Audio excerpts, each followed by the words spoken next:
வணக்கம் ஃப்ரெண்ட்ஸ், இந்த வீடியோ பார்க்க போகிறது ஆர்பிஎஃப் கான்ஸ்டபிள் எக்ஸாமில் 3/3/2025 நடந்த ஷிஃப்ட் 2க்கான மேக்ஸ் கொஸ்டின் தான் பார்க்க போகிறோம். வாங்க டைரெக்டாக கொஸ்டினுக்குள்ளே போயிடலாம். ஃபர்ஸ்ட் கொஸ்டின் என்ன பார்த்தீங்கன்னா,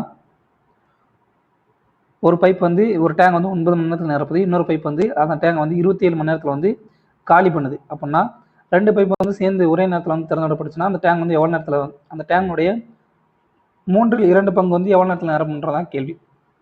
ஸோ பைப் ஏ வந்து 9 மணி நேரத்தில் நிரப்புது, பைப் பி வந்து 27 மணி நேரத்தில் வந்து காலி பண்ணுது. ஸோ மைனஸ்ன்றது காலி பண்ணுறது குறிக்கும். ஸோ இதனுடைய ரெண்டோடைய அப்போ டேங்கோட கெப்பாசிட்டி என்ன, இதோட எல்சிஎம். இதோட எல்சிஎம் தான் வந்து டேங்கோட கெப்பாசிட்டியாக இருக்கும். டேங்கோட கெப்பாசிட்டி 27.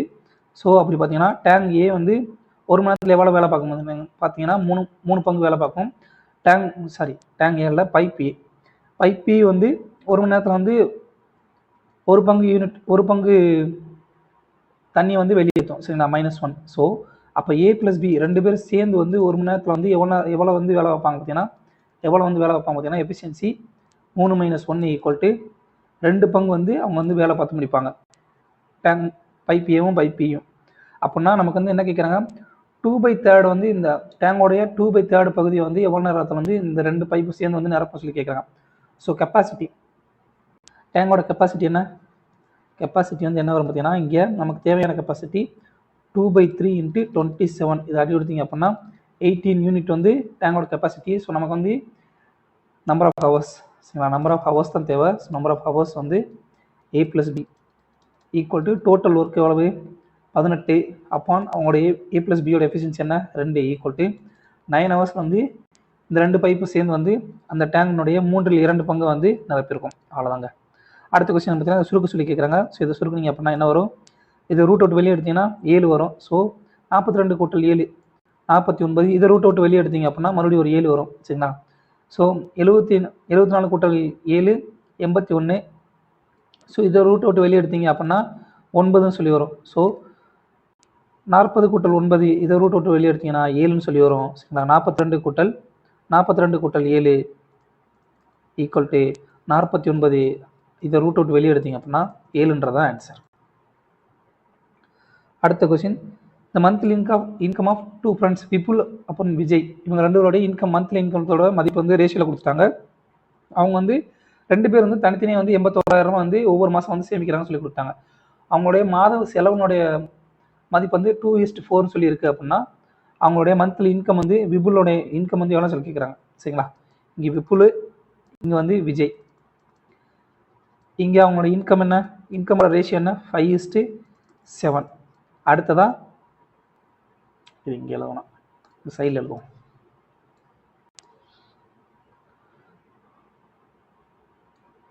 ரைட். அவங்களுடைய எக்ஸ்பெண்டிச்சர் எவ்வளோ பார்த்தீங்கன்னா அவங்களுடைய எக்ஸ்பெண்டிச்சரோட மதிப்பு 2:4 சொல்லியிருக்கு. சரிங்களா, இது விபுல், இது விஜய். அப்போது இன்கமோட மதிப்பு என்ன, இன்கம் = எக்ஸ்பெண்டிச்சர் ப்ளஸ் சேவிங்ஸா. அடுத்து அவங்க ரெண்டோடைய சேவிங்ஸ் என்ன இருக்கும் 81,000, இங்கே ஒரு 81,000, ரெண்டு பேருடைய எக்ஸ்பென்ஸ். இது வந்து எப்படி ஷார்ட்கட் ஃபார்ம் என்னன்னா, இதுக்கு முன்னாடி நம்ம ஏற்கனவே பார்த்துருக்கோம். ஸோ இந்த 5 4 பெருக்குங்க, இந்த 2 7 பெருக்குங்க. ஸோ இது ரெண்டுக்குள்ள வித்தியாசம் என்ன வரும் 20 - 14. இதனுடைய பங்கு, சரிங்களா, இதனுடைய பங்கு வந்து எதுக்கு சமமாக இருக்கும் பார்த்தீங்கன்னா, இது 2 பேருக்குங்க. இது வேறு கலரில் எழுதலாம், வேறு கலரில் எழுதுனா உங்களுக்கு வந்து ஈஸியாக புரியும். ஸோ இது ரெண்டையும் இன்கமையும் எக்ஸ்பெண்டிச்சர் சேவிங் வந்து குறுக்கு பெருக்கல் பண்ணுறதுக்கு சமமாக இருக்கும். ஸோ அப்படி பார்த்தீங்கன்னா 4 × 81 - 2 × 81க்கு சமமாக இருக்கும். ஸோ இதோட மதிப்பு என்ன பார்த்தீங்கன்னா 6 ரேஷியோ. 6 ரேஷியோட மதிப்பு என்ன வரும், 4 81லேருந்து 2 81 கழிச்சிங்கன்னா, ஸோ 2 81 = 162 சொல்லி வரும். சரிங்களா. இப்போ 162 அப்படின்னா நமக்கு வந்து என்ன கேட்குறாங்க பார்த்தீங்கன்னா, நம்ம கேட்குறது வந்து விப்புலோட ரேஷியோ தான் கேட்குறாங்க. ஸோ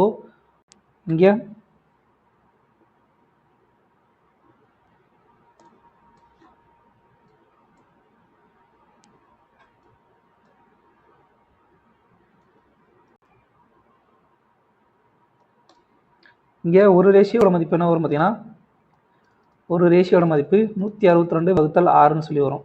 நமக்கு என்ன தேவை, விப்புலோடைய இன்கம் தான். விப்புலோட இன்கம் வந்து 5 ரேஷியோ = 162/6 சாரி 162 1000 1000 இன்ட்டு 5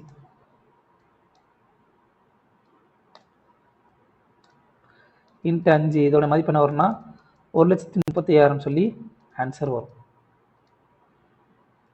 இது சுருக்குனீங்க அப்படின்னா நமக்கு வந்து விப்புலோட இன்கம் வந்து 1,35,000 சொல்லி நமக்கு ஆன்சர் கிடைக்கும். சரிங்களா? அடுத்த கொஸ்டின், ஒரு எண்ணை வந்து 50% அதிகரிக்கும் போது அந்த எண் வந்து 2580 சொல்லி மாறுது அப்படின்னா அந்த நம்பர் என்ன சொல்லி கேட்குறாங்க. ஸோ அந்த நம்பர் வந்து நார்மலாக வந்து 100% சொல்லியிருக்குமா. இப்போ வந்து அந்த நம்பர் என்ன ஆயிடுச்சு, 50% வந்து இன்க்ரீஸ் ஆகி 150% ஆயிடுச்சு. சரிங்களா? அந்த 150%ஓட மதிப்பு என்ன, 2580. அப்படின்னா 1%ஓட மதிப்பு என்ன வரும்னா 2580 வகுத்தல் 150. ஸோ அப்போ 100%ஓட மதிப்பு என்ன வரும் பார்த்தீங்கன்னா இன்ட்டு 2580 அப்பான் 150 இன்ட்டு 100. இதோட மதிப்பு என்ன வரும் பார்த்தீங்கன்னா 1720 சொல்லி சுருக்குனீங்கன்னா ஆன்சர் கிடைக்கும். அடுத்த கொஸ்டின், ஒரு 5 எண்களோட கூடுதல் வந்து 650 சொல்லி கொடுத்தாங்க. முதல் 2 எண்களோட சராசரி வந்து 78 கொடுத்தாங்க. மூன்றாவது எண்ணோட மதிப்பு கொடுத்தாங்க. கடைசி 2 எண்களுடைய சராசரி வந்து எவ்வளோ சொல்லி கேட்குறாங்க. சரிங்களா? கடைசி 2 எண்களுடைய சராசரி வந்து கேட்டாங்க. முதல் 2 எண்களுடைய சராசரி வந்து 78 அப்படின்னா அந்த 2 எண்களோட கூடுதல் என்ன வரும், 156 வருமா. ப்ளஸ் மூன்றாவது எண் என்ன 103 ப்ளஸ் இந்த கடைசி 2 எண்களுடைய கூடுதல் வந்து 2x சொல்லி எடுத்துக்கலாம். ஈக்குவல் டு எவ்வளவு, 655. அப்போ 2xோட மதிப்பு என்ன வரும் பார்த்தீங்கன்னா 655 மைனஸ் ரெண்டையும் கூட்டிங்கன்னா 259. ஸோ மைனஸ் 259 ஈக்குவல் டு என்ன வரும் 20 60. ஸோ 5 கழிச்சிங்கன்னா 400, 400லேருந்து ஒரு 4 கழிச்சிங்கன்னா 300. இதுலேருந்து 4 மட்டும் எடுத்துட்டீங்க அப்படின்னா 655 255 போச்சுன்னா 400. 400லேருந்து மைனஸ் ஒரு 4 ஈக்குவல் டு 396 சொல்லி வரும். இது வந்து 2xோட மதிப்பு. அப்போ எக்ஸோட மதிப்பு அதனுடைய சராசரி என்ன வரும், வகுத்தல் 2 ஈக்குவல் டு 198தான் ஆன்சர். அடுத்த கொஸ்டின் உண்மையிலே சூப்பர் கொஸ்டினுங்க. ஒரு முக்கோணம் LMN சொல்லியிருக்கு, அதனுடைய மீடியன் சரிங்களா, அதனுடைய இடைநிலை MX அப்புறம் NYன்றது perpendicular to each other and intersect at Z is. அது வந்து ஒன்றுக்கு ஒன்று செங்குத்தாமா, அது மட்டும் இல்லாமல் அது வந்து Z புள்ளியில் வந்து இணையுது, வந்து ஒன்றை ஒன்று வெட்டிக்குது. அப்படின்றப்போ MX மதிப்பு கொடுத்தாங்க, NY மதிப்பு கொடுத்தாங்க. LMN அந்த முக்கோணத்துடைய மதிப்பு வந்து பரப்பளவு வந்து எவ்வளோ சொல்லி கேட்குறாங்க. கான்செப்ட் என்ன அப்படின்னு பார்த்தீங்கன்னா 2 கான்செப்ட் வரும்.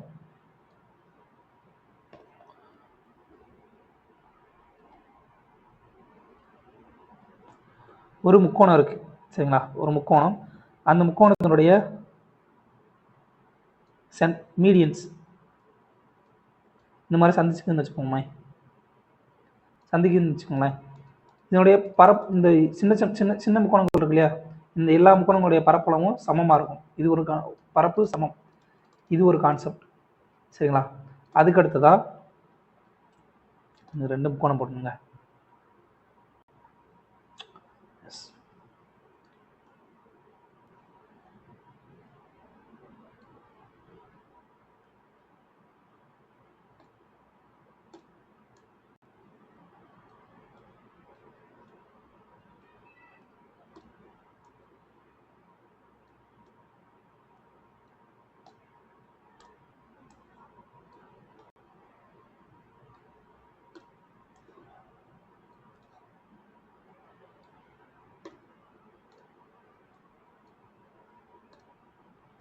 அடுத்ததா இந்த வெட்டக்கூடிய இந்த இடைநிலை வந்து இதனுடைய மதிப்பு என்னவா இருக்குன்னா, சென்ட்ராய்டோட வெட்டும் பொழுது இதோட மதிப்பு சென்ட்ராய்டு வந்து மையப்புள்ளி சரிங்களா, மையப்புள்ளியை ஜின்னு வச்சுக்கிட்டோம் அப்படின்னா இது வந்து எப்படி வெட்டும் அப்படின்னு பார்த்தீங்கன்னா 2:1ன்ற விகிதத்தில் வந்து வெட்டும் சரிங்களா. 2:1ன்றது இந்த குத்துயரத்தோட மதிப்பு வந்து 2:1ன்னு சொல்லியிருக்கும் சரிங்களா. இது A, இது B, இது Cன்னு வச்சுக்கிட்டிங்கன்னா AG:G, இது Dன்னு வச்சுக்கலாம். AG:GDயோட மதிப்பு என்ன வரும் அப்படின்னா AG:GDயோட மதிப்பு 2:1ன்ற விகிதத்தில் இருக்கும் சரிங்களா. இது ஒன்று. ரெண்டாவது வந்து இந்த சென்ட்ராய்டு இருக்கு இல்லையா, இந்த சென்ட்ராய்டு வந்து G,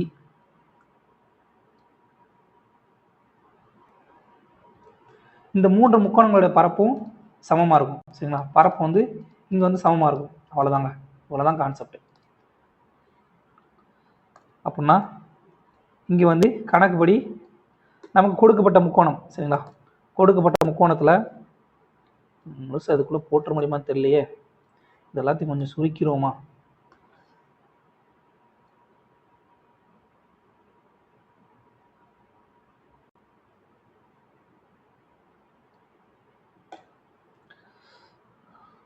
இங்கே கணக்கு படி என்ன கொடுத்துருக்காங்க அப்படின்னு பார்த்தீங்கன்னா, ஸோ சேட் படம் போடுறதுக்கு எவ்வளோ நேரம் ஆகணும்னா அப்புறம் எங்கிட்டு இப்படி பண்ணணும்.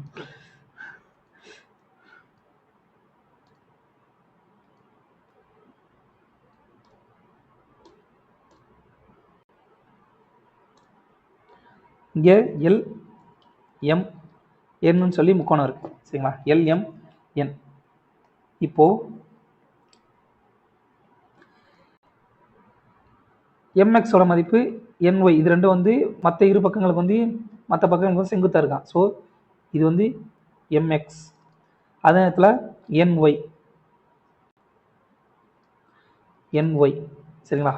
இப்போ LM என்னோட மதிப்பு. இப்போ இதோட மதிப்பு என்ன இருக்கும் பார்த்தீங்கன்னா, இந்த சென்டர் வந்து ஜின்னு வச்சுக்கலாம். இது வந்து ஒன்று கொண்டு செங்குத்துன்னு சொல்லி கொடுத்தாங்க. இதோட மதிப்பு என்ன? 2:1 விகிதத்தில் இருக்குமா? ஸோ 2:1 விகிதத்தில் இருக்கும் சரிங்களா? அப்போது நல்லா கவனிங்க, இங்கே வந்து MXோட மதிப்பு 20 சென்டிமீட்டர் சொல்லி கொடுத்தாங்க சரிங்களா? MXோட மதிப்பு 20 சென்டிமீட்டர் அப்படின்னா MGயோட மதிப்பு 40/3 சொல்லியிருக்கும். அதே நேரத்தில் இது ஜின்னு வச்சுக்கலாம். GXோட மதிப்பு 20/3 சொல்லியிருக்கும் சரிங்களா? இது ரெண்டையும் கூட்டினீங்கன்னா இதில் மொத்த மதிப்பு 20ன்னு சொல்லி வரும் சரிங்களா? MXோட மதிப்பு நமக்கு வந்து ஆல்ரெடி 20ன்னு சொல்லி நமக்கு கொடுத்துட்டாங்க. அடுத்ததா NYயோட மதிப்பு எவ்வளோ கொடுத்துருக்காங்க? 30 சென்டிமீட்டர் சொல்லி கொடுத்தாங்க. அப்படின்னா GNோட மதிப்பு 20. அடுத்ததா GYயோட மதிப்பு 10 சென்டிமீட்டர் சொல்லி இருக்கும் சரிங்களா? அவ்வளோதான். அப்போது நமக்கு இந்த MGயோட மதிப்பு தெரியும், GNோட மதிப்பு தெரியும் சரிங்களா? அப்போ இது ஒரு முக்கோணமாக இருக்குமா? இது ஒரு முக்கோணமா? இந்த முக்கோணத்துடைய பரப்பளவு வந்து இந்த கான்செப்ட் படி சரிங்களா? இந்த கான்செப்ட் படி என்ன வரும்? இந்த 3 முக்கோணத்தில் இந்த ஒரு முக்கோணத்தோட மதிப்பு நம்ம கண்டுபிடிச்சிட்டோம்னா அதை 3ஆல் பெருக்கணும்னா இந்த ஒட்டுமொத்த முக்கோணமான பெரிய முக்கோணமான LMனோட மதிப்பு தெரியுமா? அப்போது இதை நம்ம என்ன பண்ணலாம்? அரை இன்ட்டு BHன்ற ஃபார்முலா போட்டிங்க அப்படின்னா அரை இன்ட்டு முக்கோணம் ட்ரையாங்கிள் MGN இதில் வந்து போட்டிங்க அப்படின்னா நமக்கு வந்து என்ன வரும் பார்த்தீங்கன்னா, பரப்பளவு அரை இன்ட்டு பியோட மதிப்பு என்ன? MGயோட மதிப்பு 40/3 இன்ட்டு ஹைட்டோட மதிப்பு 20 சரிங்களா? GYயோட மதிப்பு GNோட மதிப்பு 20 சொல்லி வரும். ஸோ இதை சுருக்குனீங்க அப்படின்னா கடைசியில் என்ன வரும் பார்த்தீங்கன்னா, இது வந்து எதோட மதிப்பு? MGNோட மதிப்பு. அப்போ ஒட்டுமொத்த LMனோட மதிப்பு என்ன வரும் பார்த்தீங்கன்னா, LMN ட்ரையாங்கிள் LMN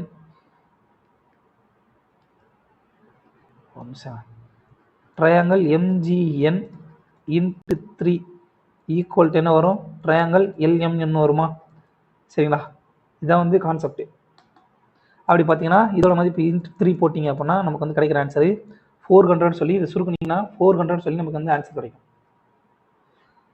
சரிங்களா? மறுபடியும் சொல்கிறேன், இந்த முக்கோணம் இருக்கு இல்லையா, முக்கோணத்தினுடைய இந்த குத்துக்கோடு மீடியன் வந்து இந்த முக்கோணத்தில் வந்து GDயோட மதிப்பு 2:1 விகிதத்தில் இருக்கும்.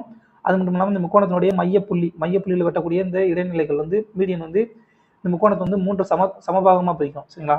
அப்படி பார்த்தீங்கன்னா இங்கே வந்து ஜின்றது மையப்புள்ளி, அதுபடி MXோட மதிப்பு தெரியும், NYயோட மதிப்பு தெரியும் சரிங்களா? இது வந்து 2:1 விகிதத்தில் பிரிக்கும். அப்படின்றப்போ MGயோட மதிப்பு வந்து 40/3 சொல்லி வரும். அதே நேரத்தில் GNோட மதிப்பு 20 சொல்லி நமக்கு கிடைக்கும் சரிங்களா? அப்போ இது வந்து ஒரு முக்கோணம், MGன்றது ஒரு முக்கோணம். இதனுடைய பரப்பளவு வந்து நம்ம கண்டுபிடிச்சிட்டோம் அப்படின்னா அதோட மதிப்பு தான் இந்த இது சரிங்களா? அதோட வந்து 3 பிரிக்கணும். இது வந்து ஒரு பாகத்துடைய பரப்பளவு. மொத்த பெரிய முக்கோணம் LMனோட மதிப்பு வந்து கண்டுபிடிக்கணும் அப்படின்னா இது வந்து 3ஆல் பிரிக்கணும்னா நமக்கு வந்து ஆன்சர் வந்து 400 சென்டிமீட்டர் சொல்லி நமக்கு வந்து ஆன்சர் கிடைக்கும். அடுத்ததா இந்த radius of cylinder is doubled சரிங்களா? ஒரு சிலிண்டருடைய அடிப்பாகம் வட்டத்தினுடைய ஆரம் வந்து இரட்டிப்பாக்கப்படுது, அதோட ஹெயிட் வந்து பாதியாக்கப்படுது அப்படின்னா அதோடைய வால்யூம் வந்து என்ன மாற்றம் வரும்னு சொல்லி கேட்குறாங்க சரிங்களா? பை R²H இங்கே பை R²H.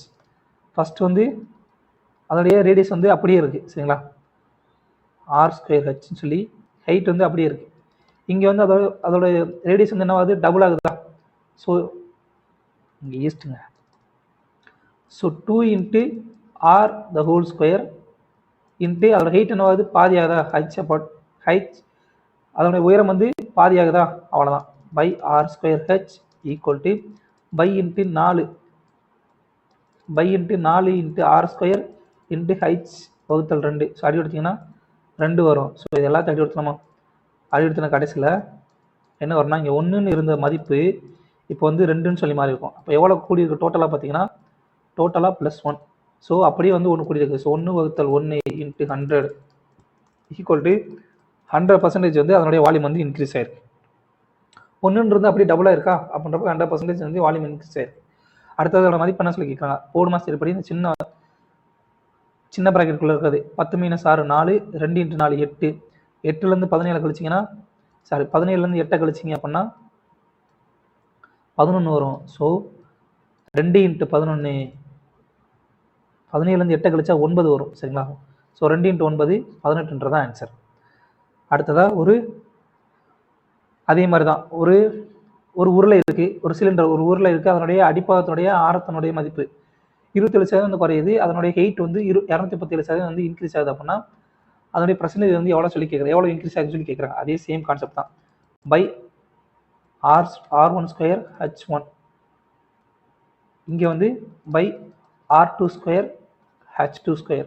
இங்கே வந்து 27% வந்து டிக்ரீஸ் ஆயிருக்குன்னா அதனுடைய ஆரம் வந்து ஆரம்பத்தில் வந்து என்ன இருந்திருக்கும் அப்படின்னு பார்த்தீங்கன்னா பை அடியாயிரும். ஸோ ஃபஸ்ட்டு ஆரம்பத்தில் 100ன்னு சொல்லியிருந்த ஆரம், ஸோ r² 100 × 100 இன்ட்டு ஹைட் இப்போ வந்து என்ன ஆயிருக்கு, 27% கம்மியாக இருக்குது. அப்படின்னா அதோட ஆரம் என்ன இருக்கும், 73% இருக்கா, 73%. ஸோ 73 × 73 r² மதிப்பு இன்ட்டு ஃபஸ்ட் வந்து ஹைட் வந்து 100ன்னு இருந்தது. இப்போ என்ன ஆயிருக்கு, 237% இன்க்ரீஸ் ஆயிருக்கு.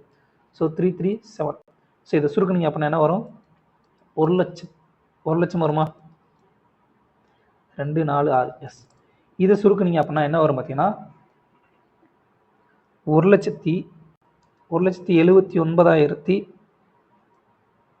Sorry 3,6,2,4,6,7 sorry 2,4,6,7 2,4,6 S.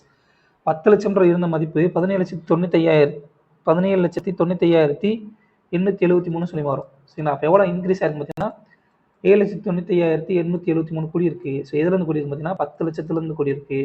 ஸோ இதை வந்து சுருக்குனீங்க அப்படின்னா அப்ராக்சிமேட்டாக 80% வந்து நமக்கு வந்து இன்க்ரீஸ் ஆகிருக்கும் டோட்டலாக. அவ்வளோதான்.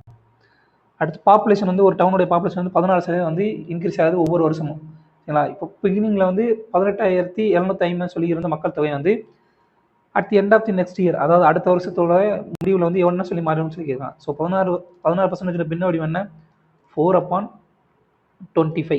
அப்போ ஃபஸ்ட் இயரில் வந்து இங்கே இனிஷியலாக இருந்தது, இங்கே நியூன்னு சொல்லியிருந்தது. ஃபஸ்ட் இயரில் வந்து அதோட மதிப்பு என்னவாக இருக்கும், 25 இருந்தது 29 சொல்லி மாறி இருக்கும் சரிங்களா மக்கள் தொகை. ரெண்டாவது வருஷம் என்ன ஆயிருக்கும் அப்படின்னு பார்த்தீங்கன்னா அதே மாதிரி 25 சொல்லி இருந்தது 29 சொல்லி மாறி இருக்கும்.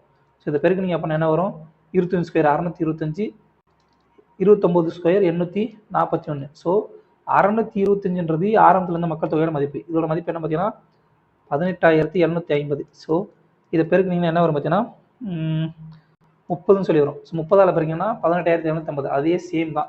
இந்த 841 வந்து 30ஆல் பெருக்கிங்கன்னா மக்கள் தொகை இப்போ இருக்கக்கூடிய மக்கள் தொகை வந்து 2 வருஷம் கழிச்சு என்ன மாறும் பார்த்தீங்கன்னா 25,230 சொல்லி அவங்களோட மக்கள் தொகை வந்து மாறி இருக்கும். அவ்வளோதாங்க. ஒரு பாய் வந்து ஒரு பையன் வந்து ஒரு ஸ்கொயர் ஃபீல்டு இருக்குது, அதனுடைய பக்கத்துடைய மதிப்பு 55 மீட்டர். ஒரு சதுர வடிவ ஒரு தோட்டம் இருக்குது, அந்த தோட்டத்தினுடைய ஒரு பக்கத்தோட மதிப்பு 55 மீட்டர். அதை வந்து சுற்றி வர்றதுக்கு அவனோட ஸ்பீடு வந்து 18 km/h வேகத்தில் வந்து அவன் போய் சுற்றி வர்றான் அப்படின்னா எவ்வளோ நேரத்தில் வந்து அந்த தோட்டத்தை வந்து சுற்றி வந்திருப்பான்னு சொல்லி கேட்குறாங்க சரிங்களா. இப்போ வந்து இங்கே வந்து நமக்கு என்ன தேவை, டிஸ்டன்ஸோட மதிப்பு என்ன வரும், அந்த சதுரத்தினுடைய சதுரத்தோட சுற்றளவு சமமாக இருக்குமா, ஸோ 4x சமமாக இருக்குமா, அப்போ டிஸ்டன்ஸோட மதிப்பு 4 × 55. நமக்கு வந்து டயத்தை வந்து நமக்கு என்ன யூனிட் கேட்குறாங்கன்னா செகண்ட் கேட்குறாங்க. நமக்கு வந்து இப்போ வந்து டிஸ்டன்ஸ் தெரியும், அடுத்து ஸ்பீடு தெரியும். அப்போ டைமோட மதிப்பு என்ன வரும் அப்படின்னு பார்த்தீங்கன்னா டைம் ஈக்குவல் டு டிஸ்டன்ஸ் 4 × 55 அப்பான் ஸ்பீடோட மதிப்பு என்ன 18 km/h இருக்குது. ஸோ அது மீட்டர்/செகண்ட் பார்த்தோம்னா 5/18 வந்து பெருக்கணும். ஸோ 18 அடி ஆயிரும். அடுத்து 15 5க்கும் 55 அடி எடுத்தீங்கன்னா 11 தடவை போகும். ஸோ ஈக்குவல் டு 44 செகண்ட் வந்து அந்த ஒட்டுமொத்த தோட்டத்தை வந்து அவன் வந்து கடந்திருப்பான். அடுத்த கொஸ்டின் என்ன பார்த்தீங்கன்னா, ஒரு பைப் வந்து 6 மணி நேரத்தில் வந்து ஒரு டேங்க் நிரப்புது, இன்னொரு பைப் வந்து அதே டேங்க் வந்து 8 மணி நேரத்தில் நிரப்புது. 2 பைப் வந்து சேம் நேரத்தில் வந்து திறந்து விடுறாங்க. அப்படின்னா எவ்வளோ நேரம் கழிச்சு அந்த பைப் வந்து ஃபுல்லாக நிரம்பி இருக்குன்னு சொல்லி கேட்குறாங்க. பைப் ஏ வந்து 6 மணி நேரத்தில் நிரப்புது, பைப் பி வந்து 8 மணி நேரத்தில் நிரப்புது. ஸோ உங்களோட எல்சிஎம் வந்து கெப்பாசிட்டி என்ன வரும் 24. ஸோ பைப் ஏ வந்து 3 மணி நேரத்தில் நிரப்பி ஒரு மணி நேரத்தில் வந்து 3 பங்கு நிரப்பும், 4 பங்கு நிரப்பும். பைப் பி வந்து ஒரு மணி நேரத்துக்கு வந்து 3 பங்கு வந்து நிரப்பும். ஸோ அப்போ வந்து ஏ ப்ளஸ் பி 2 பேரும் சேர்ந்து வந்து ஒரு மணி நேரத்தில் வந்து எவ்வளோ நிரப்புவாங்க பார்த்தீங்கன்னா உங்களோட எஃபிஷியன்சி 7ன்னு சொல்லி வரும். இப்போ வந்து டோட்டல் ஒர்க் இப்போ வந்து ஏ ப்ளஸ் பி மட்டும் சேர்ந்து வந்து எவ்வளோ நேரத்தில் வந்து அந்த தொட்டி நிரப்புவாங்கன்றதான் கேள்வி. ஸோ அப்படி பார்த்தீங்கன்னா number of hours A plus B equal to total capacity எவ்வளவு 24/7 ஈக்குவல் டு 3.4 ஹவர்ஸ் சொல்லி ஆன்சர் கிடைக்கும். அடுத்ததாக ஒரு பையன் வந்து அதே மாதிரி தான் அந்த ஸ்கொயர் ஃபீல்டோட மதிப்பு வந்து பக்கத்தோட மதிப்பு 38 மீட்ரு. அது வந்து 6 கிலோமீட்டர் வேகத்தில் வந்து கிடக்குறான். சரிங்களா, 6 கிலோமீட்டர் வேகத்தில் கிடக்குறான்னா எவ்வளோ நேரத்தில் வந்து கடை பண்ணுறதான் கேள்வி. செகண்ட்ஸில் கொடுத்துருக்காங்க, டைம் வந்து செகண்டில் கொடுத்துருக்காங்க. ஸோ இந்த டிஸ்டன்ஸ் வந்து எது சமமாக இருக்கும், அந்த சதுர தோட்டத்தினுடைய சுற்றளவுக்கு சமமாக இருக்கும். சுற்றளவுக்கு ஃபார்முலானா 4E ஈக்குவல் டு 4 × 38 மீட்டர். அடுத்ததான் எங்கள் டைம் வந்து என்ன பார்த்தீங்கன்னா டிஸ்டன்ஸ் அப்பான் ஸ்பீடோட மதிப்பு என்ன 6 km/h. அது மீட்டர்/செகண்ட் பார்த்தோம்னா 5/18 பெருக்கணும். ஸோ அடி கொடுத்தீங்க அப்படின்னா 3 சொல்லி வரும். ஸோ மதிப்பு வந்து என்ன வரும் பார்த்தீங்கன்னா 4 × 38 × 3 வகுத்தல் 5 ஈக்குவல் டு என்ன வரும் பார்த்தீங்கன்னா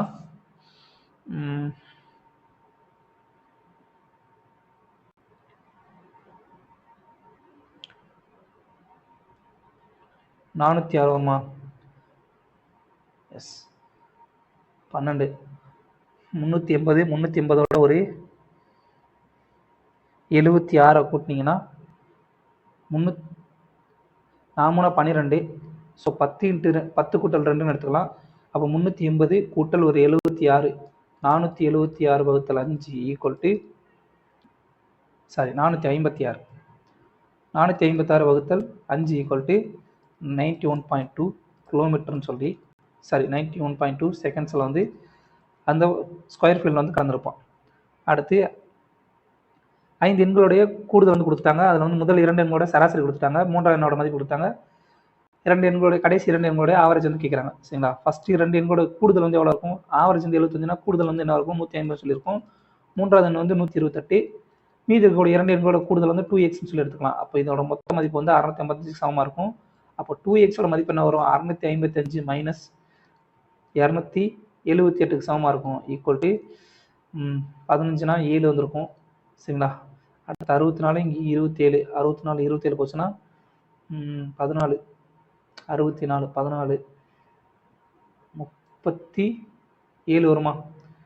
எஸ் 37. அப்போ எக்ஸோட மதிப்பு என்ன வரும் 377 வகுத்தல் 2 ஈக்குவல் டு 188.5 188.5ன்றதான் ஆன்சர்.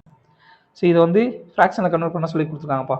இதோட மதிப்பு என்ன வரும் பார்த்தீங்கன்னா, சரி இது continuous ஆகிருக்கணும்.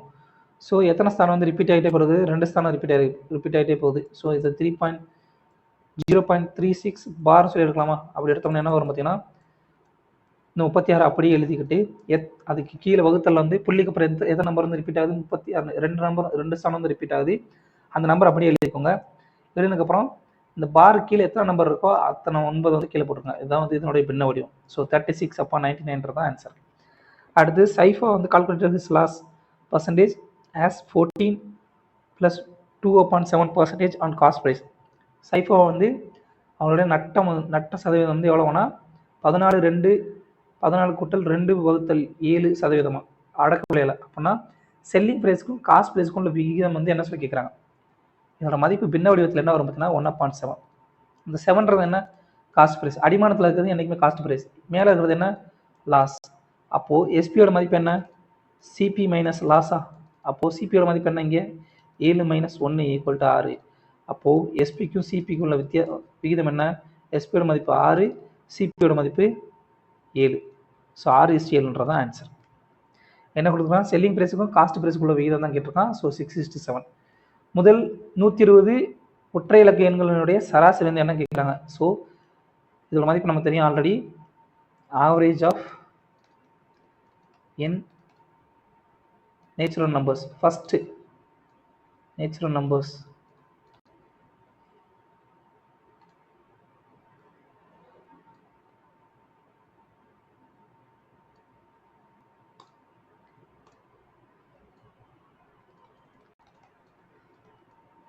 first n natural numbers equal to என்னதான் ஆன்சர்.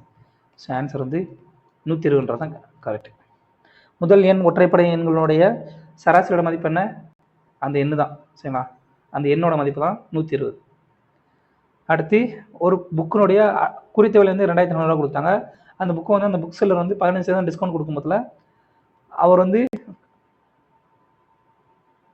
20% லாபம் கிடைக்குதான் சரிங்களா. அப்படின்னா காஸ்ட் ப்ரைஸோட மதிப்பு என்ன சொல்லி கேட்குறான். இங்கே நமக்கு என்னெல்லாம் இருக்குது, மார்க்கெட் ப்ரைஸோட மதிப்பு இருக்குது, டிஸ்கவுண்ட் பர்சன்டேஜோட மதிப்பு இருக்குது, இங்கே ப்ராஃபிட் பர்சன்டேஜோட மதிப்பு இருக்குது. அப்போ ஃபார்முலாவில் போட்டுக்கலாமா.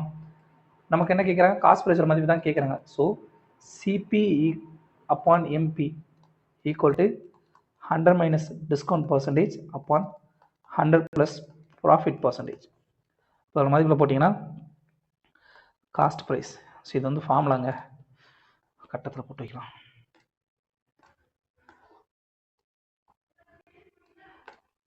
இப்போ மதிப்பு என்ன வரும், காஸ்ட் ப்ரைஸ் அப்பான் மார்க்கெட் ப்ரைஸ். மார்க்கெட் ப்ரைஸோட மதிப்பு என்ன,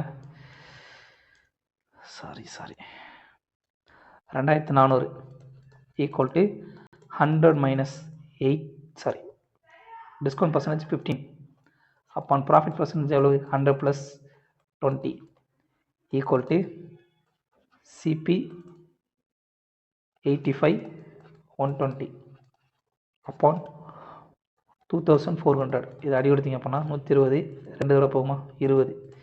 ஸோ சிபியோட மதிப்பு 85 × 20 equal to 1700 answer.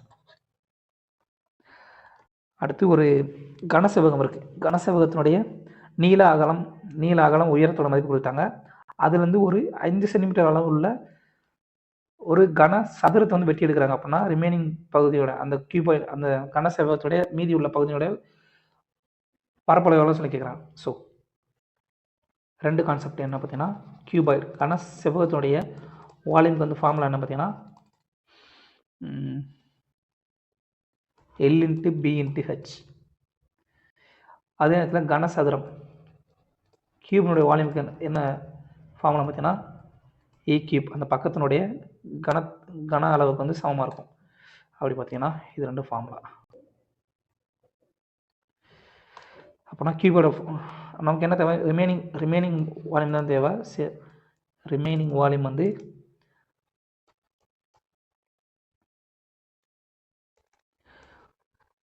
கியூபாய்டோட volume minus கியூபினோட வால்யூமுக்கு சமமாக இருக்கும். இடம் வேறு பத்த மாட்டுது.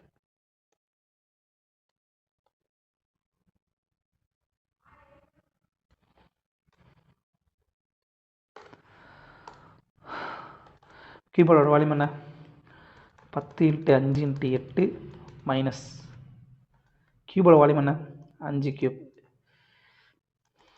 400 மைனஸ் 125 ஈக்குவல் டு 275 சென்டிமீட்டர் கியூப்ன்றதான் ஆன்சர். ஜிதேஷ் அப்புறம் கமல் இவங்க தனித்தனியாக வந்து 18 நாள் அப்புறம் 17 நாள் வந்து ஒரு வேலையை முடிக்கிறாங்க. இவங்க 2 பேரும் சேர்ந்து வந்து 5 நாள் வந்து வேலை வந்து செய்கிறாங்க. 5 நாளுக்கு அப்புறம் கமல் வந்து வேலையை விட்டு போயிடறான். அப்படின்னா ஜிதேஷ் வந்து மீதி வேலையை வந்து எவ்வளோ நாள் வந்து முடிப்பான்றதான் கொஷின். ஸோ ஜிதேஷ் கமல். ஜிதேஷ் வந்து 18 நாளில் வேலை முடிப்பான், கமல் வந்து 17 நாளில் வேலை முடிப்பான். ஸோ இது ரெண்டோட மதிப்பு என்ன வரும், 17 17 ஸ்கொயர் 289, 289 ஒரு 17 கூட்டினீங்கன்னா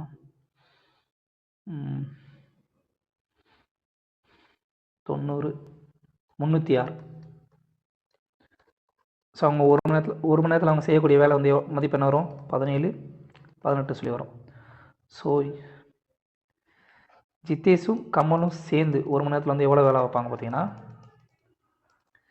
17 கூட்டல் 18 35 வேலை வந்து பார்த்துருப்பாங்க. அப்போ 5 நாளில் வந்து அவங்க வந்து 5 டேஸில் வந்து அவங்க செஞ்ச வேலையோட மதிப்பு என்ன இருக்கும்? 5 × 35 = 175 சொல்லியிருக்குமா? எஸ், 175. அப்போ ரிமைனிங் ஒர்க் என்ன? ரிமைனிங் ஒர்க்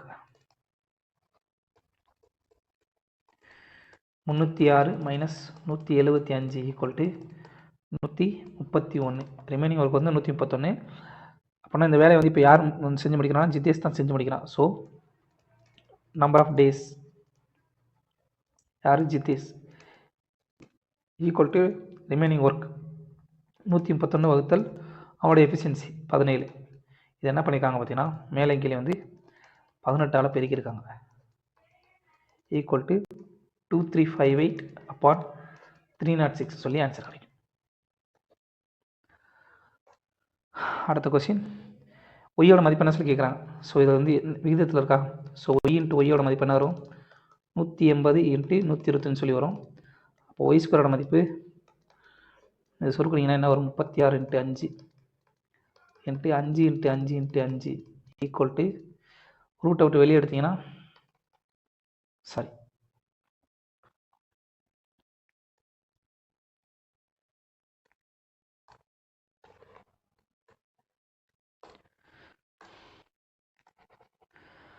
ஒய்யோட மதிப்பு என்ன வரும்?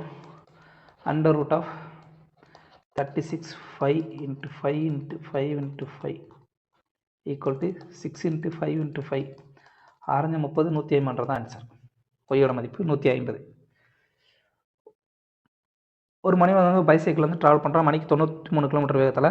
ஒரு பாலத்தை வந்து 36 நிமிஷத்தில் கிடக்கணும்னா பாலத்தோட லென்த் வந்து என்ன சொல்லி கேட்குறாங்க? பாலத்தோட லென்த் வந்து distance equal to speed into டைமா. ஸ்பீடோட மதிப்பு என்ன? 93 கிலோமீட்டர். இங்கே ஆன்சர் எல்லாமே கிலோமீட்டரில் இருக்குது. இங்கே வந்து 36 மினிட்ஸில் கொடுத்துருக்காங்க. ஸோ அதை வந்து ஹவர் கன்வெர்ட் பண்ணோன்னா 60 அளவுக்கணும். ஸோ இதை சுருக்கணிங்க அப்படின்னா 6/10 6/10. ஸோ இதை சுருக்கணிங்கன்னா 96 18 6 3 18 96 54 55 /10 ஈக்குவல் டு 55.8 கிலோமீட்டர் தான் அந்த பாலத்தினுடைய நீளம்.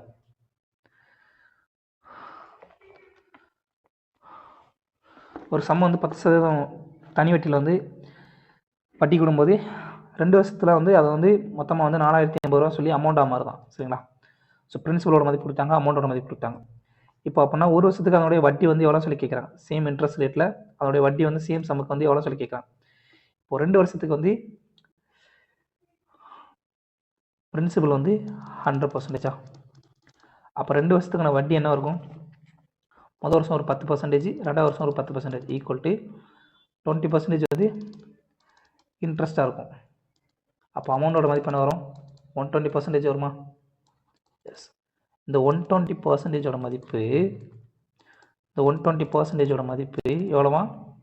4080 ரூபாயா? அப்படின்னா நமக்கு என்ன தேவை? ஒரு வருஷத்துக்கான வட்டியோட மதிப்பு தான் தேவை. ஸோ 10%. அப்படின்னா என்ன பண்ணணும் அப்படின்னா 2 பக்கமும் 12ஆல் வகுத்துருங்க. 2 பக்கம் 12ஆல் வகுத்துட்டிங்கன்னா நமக்கு தேவையான ஆன்சர் 10%ஓட மதிப்பு கிடச்சிரும். அப்படின்னா 10% ஈக்குவல் டு என்ன வரும்னா 3 12 36 மிச்சம் 4 48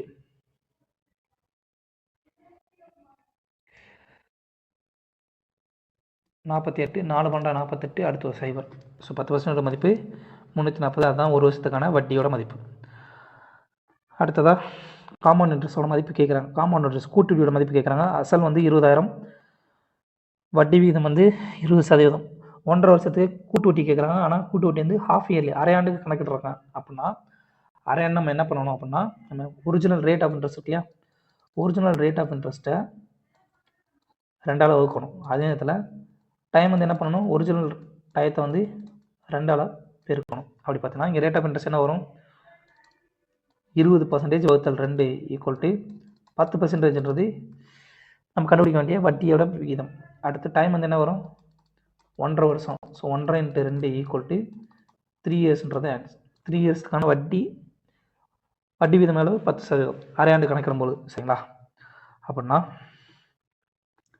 இங்கே வந்து 20, இங்கே வந்து ஃபஸ்ட் இயர், இங்கே செகண்ட் இயர், இங்கே தேர்ட் இயர். ஸோ 20,000க்கு 10% வட்டி வீதம் எவ்வளோ பார்த்தீங்கன்னா 2,000. So 2K 2K 2K. அடுத்து 2,000க்கு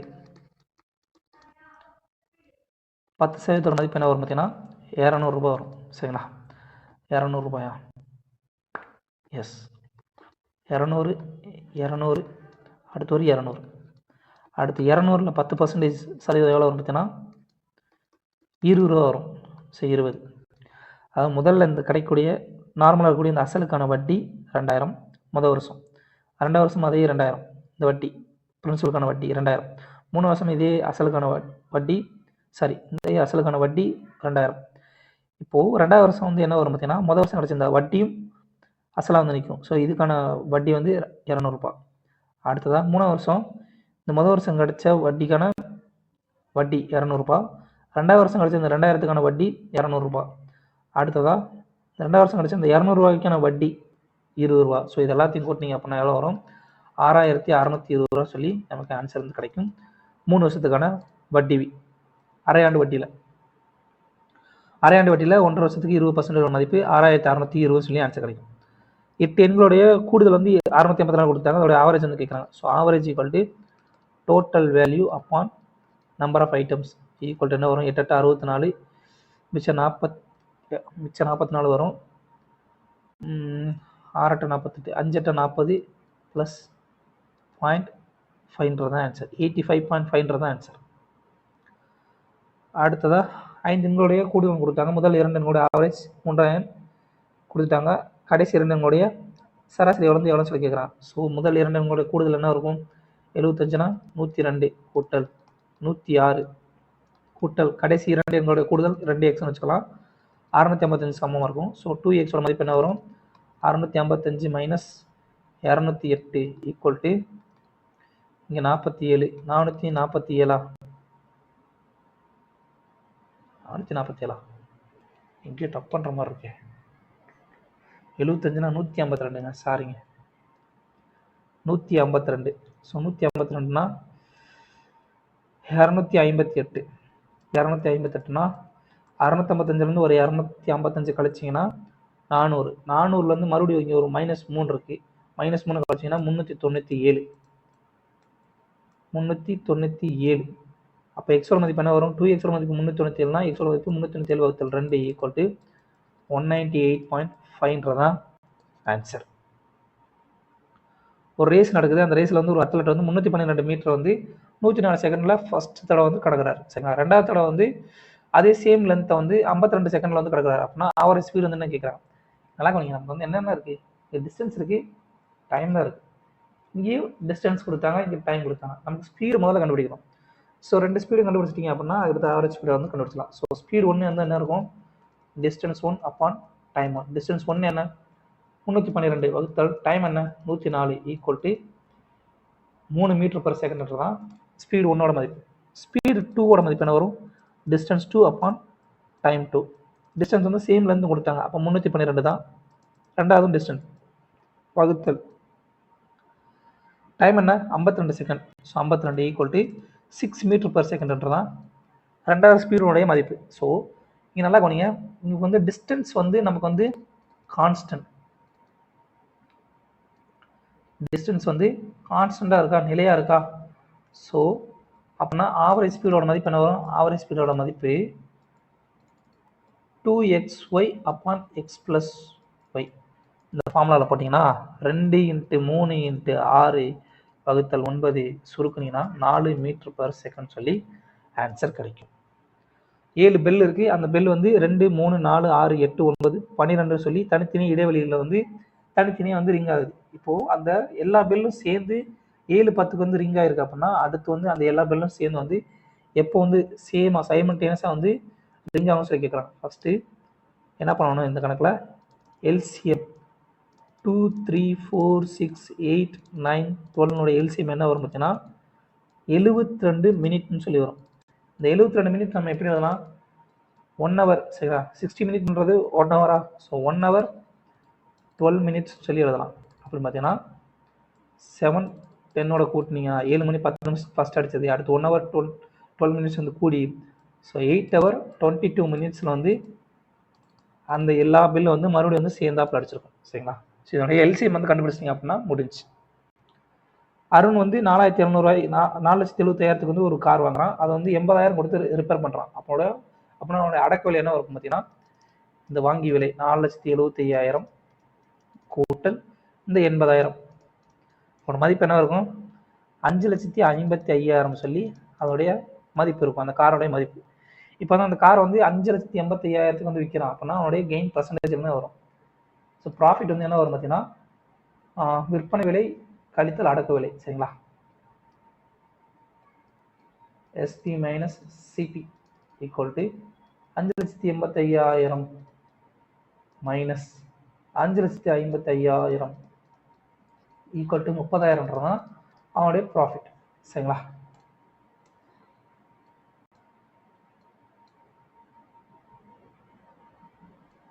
இப்போ இதோட ப்ராஃபிட் பர்சன்டேஜ் வந்து கேட்குறாங்க. ப்ராஃபிட் பர்சன்டேஜ் ஈக்குவல் டு என்ன வரும்? 30,000 வகுத்தல் 5,55,000 இன்ட்டு 100. இதை சுருக்குனீங்க அப்படின்னா 5.41% சொல்லி நமக்கு ஆன்சர் கிடைக்கும். அடுத்த கொஸ்டின் பார்த்தீங்கன்னா, ஏவோட மதிப்பு வந்து என்ன சொல்லி கேட்குறாங்க? இந்த கொடுக்கப்பட்ட எண் வந்து ஒரு பர்ஃபெக்ட் ஸ்கொயரா? நல்லா கவனிங்க. A square a into a square, b into b square plus 2ab சொல்லியிருக்கணுமா? எங்கே நமக்கு வந்து ஏவோட மதிப்பு தெரியும். அப்போ 2bயோட மதிப்பு கொடுத்தீங்க அப்படின்னா இந்த என்டையரும் வந்து என்ன இருக்கும்? a + b the whole square ஃபார்முலாவில் இருக்கா? அப்போ இது வந்து பர்ஃபெக்ட் ஸ்கொயராக இருக்குமா? அப்போ 2bயோட மதிப்பு என்ன வரும்?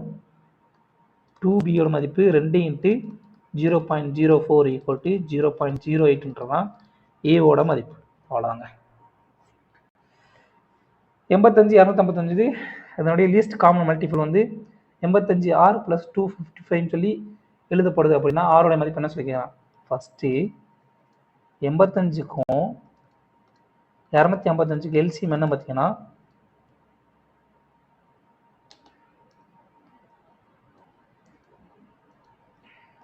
255 தான். ஸோ இதுவும் இந்த 85r + 255 சமம்னு சொல்லி விட்டாங்க. அப்போ 85 + 255 ஈக்குவல் டு 255. அப்போ 85r மதிப்பு என்ன வரும்? 0ன்னு வரும். அப்போ ஆரோட மதிப்பு 0ன்றதான் கரெக்ட். சரி, இது வந்து சுருக்கு சொல்லி கேட்குறாங்கப்பா. இது சுருக்குனீங்க அப்படின்னா போர்டு மாஸ்டர் இப்படி சின்ன ப்ராக்கெட் வந்து ஃபஸ்ட் பண்ணணும். 9 - 6 3. So 2 × 3 6. So 17 - 6 equal to 11. So 2 × 11 equal to 22தான் ஆன்சர். ஒரு பொருளுடைய குறித்த விலை வந்து 25,000. சரிங்களா? 2 சக்ஸஸிவ் டிஸ்கவுண்ட் கொடுக்குறாங்க. 10%, 8% சொல்லி அடுத்தடுத்து 2 சக்ஸஸிவ் டிஸ்கவுண்ட் கொடுக்குறாங்க. அப்படின்னா டோட்டல் டிஸ்கவுண்ட் வந்து அந்த செல்லிங் ஐட்டத்தில் வந்து எவ்வளோன்னு சொல்லி கேட்குறாங்க. சரிங்களா? அது விற்பனை ஆகும்போது அதனுடைய டோட்டல் டிஸ்கவுண்ட் எவ்வளோன்னு சொல்லி கேட்குறாங்க. ஸோ ஃபஸ்ட்டு வந்து 10% மதிப்பு என்ன? பின்ன வடிவம் 1/10. 8% பின்ன வடிவம் என்ன? 2/25. ஸோ இது வந்து 2 வந்து டிஸ்கவுண்ட்னால மைனஸ். ஸோ இது இனிஷியலாக இருந்த ப்ரைஸ், இது காஸ்ட் ப்ரைஸ், இங்கே செல்லிங் ப்ரைஸ். ஸோ ஃபஸ்ட்டு வந்து காஸ்ட் ப்ரைஸ் 10ன்னு இருந்தது. ஃபஸ்ட்டு ஒரு டிஸ்கவுண்ட் 10% டிஸ்கவுண்ட் கொடுக்கும்போதுல 9 சொல்லி மாதிரி இருக்கும். ரெண்டாவது வந்து காஸ்ட் ப்ரைஸ் வந்து 25 சொல்லி இருந்தது. டிஸ்கவுண்ட் கொடுக்கும்போதுல 8% டிஸ்கவுண்ட் கொடுக்கும்போதுல 23 சொல்லி மாதிரி இருக்கும். இது ரெண்டையும் பெருக்குனீங்க அப்படின்னா என்ன வரும்? 250 ஈக்குவல் டு இங்கே என்ன வரும்? 230 210 வந்து ஒரு 23 கழிச்சின்னா 207ன்னு சொல்லி வருமா? கரெக்டு தானா? நிமிஷங்க செக் பண்ணிக்கிறேன். எஸ், 207. இந்த 250ஓட மதிப்பு என்ன பார்த்தீங்கன்னா மார்க்கெட் ப்ரைஸ். மார்க்கெட் சரி 25,000 சொல்லியிருக்கு. ஸோ அப்போது இதோட எதை பெருக்கணும் அப்படின்னு பார்த்தீங்கன்னா 100 பெருக்குனீங்க அப்படின்னா 250ஓட 100 பெருக்குன்னா 25,000 வரும். So same concept. நமக்கு என்ன கேட்குறாங்க? ஆனால் ஆக்சுவலாக நமக்கு என்ன கேட்குறாங்க பார்த்தீங்கன்னா நமக்கு டிஸ்கவுண்டோட மதிப்பு தான் கேட்குறாங்க. இதை சுருக்கிடலாமா?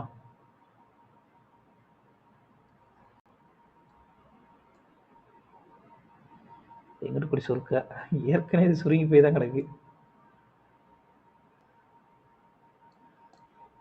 ஸோ இங்கே நமக்கு வந்து டிஸ்கவுண்டோட மதிப்பு என்ன வரும் பார்த்தீங்கன்னா டிஸ்கவுண்ட் ஈக்குவல் டு 250 மைனஸ் 207, இதுக்கு ரெண்டுக்குள்ள வித்தியாசம் தான், ஈக்குவல் டு 43. ஸோ ஒரு ரேஷியோட மதிப்பு 100 அப்படி சமம்னா, அப்போ 43 ரேஷியோட மதிப்பு 43 × 100 4300தான் நமக்கு டோட்டல் டிஸ்கவுண்டோட மதிப்பு. முடிஞ்சா? அடுத்த கொஸ்டின் என்ன பார்த்தீங்கன்னா, ஒரு பிஸ்னஸ் நடக்குது. சூப்பர் கொஸ்டின் ஆக்சுவலாக. ஒரு பிஸ்னஸ் நடக்குது. அந்த பிஸ்னஸ் வந்து ஏபி 2 பேர் சேர்ந்து சியோட சேர்ந்து 50,000 ஏபி வந்து இன்வெஸ்ட் பண்ணுறாங்க. யாரோ 3 பேர் சேர்ந்து ஒரு பிஸ்னஸ் ஆரம்பிக்கிறாங்க. சிஏபி 3 பேர் சேர்ந்து ஒரு பிஸ்னஸ் ஆரம்பிக்கிறாங்க. இதில் வந்து ஏவோட பங்கு வந்து 50,000, பியோட பங்கு வந்து 60,000 வந்து கொடுக்குறாங்க. சியோட பங்கு வந்து கொடுக்கல. சரிங்களா? ஆனால் அவங்க ப்ராஃபிட்டோட மதிப்பு வந்து கொடுக்குறாங்க. ப்ராஃபிட் வந்து சியோட ப்ராஃபிட் வந்து பியோட ப்ராஃபிட்டை போல டபுளாக இருக்கும். சரிங்களா? அப்படின்னா டோட்டல் ப்ராஃபிட் வந்து 23,000. அப்படின்னா ஏவோட ப்ராஃபிட் வந்து என்ன சொல்லிக்கிறாங்க? கான்செப்ட் என்னன்னா, ப்ராஃபிட்டும் இன்வெஸ்ட்மெண்ட்டும் நேர்த்தகவு. சரிங்களா? இது வந்து நம்ம ஆல்ரெடி படிச்சிடலாம். ஸோ ப்ராஃபிட் வந்து எவ்வளோ இருக்கோ அதுக்கேற்ற மாதிரி தான் அவங்களோட இன்வெஸ்ட்மெண்ட் இருக்கும். சரிங்களா? இன்வெஸ்ட்மெண்ட் எவ்வளோ இருக்கோ அதுக்கேற்ற மாதிரி தான் ப்ராஃபிட் இருக்கும். அப்படின்னா இங்கே வந்து நமக்கு வந்து சி அப்புறம் பியினுடைய ப்ராஃபிட்டோட ரேஷியோ வந்து கொடுத்துட்டாங்க. ப்ராஃபிட்டோட ரேஷியோ என்ன கொடுத்தாங்க? பிஏ போல் சியோட மதிப்பு டபுள் ஆகும். ஸோ இது வந்து 2ன்னு சொல்லி இருந்துச்சு, பி வந்து 1 சொல்லிருந்துச்சுன்னா சியோட ப்ராஃபிட் வந்து 2 இருக்கும். அப்போது இதே சேம் கான்செப்ட் தானே அவங்களோட இன்வெஸ்ட்மெண்ட் இருக்கும். அப்படின்னா ஈக்குவல் டு இன்வெஸ்ட்மெண்ட்டா. So investment of a b c. So உங்களோட இன்வெஸ்ட்மெண்ட் என்னவா இருக்கும் பார்த்தீங்கன்னா,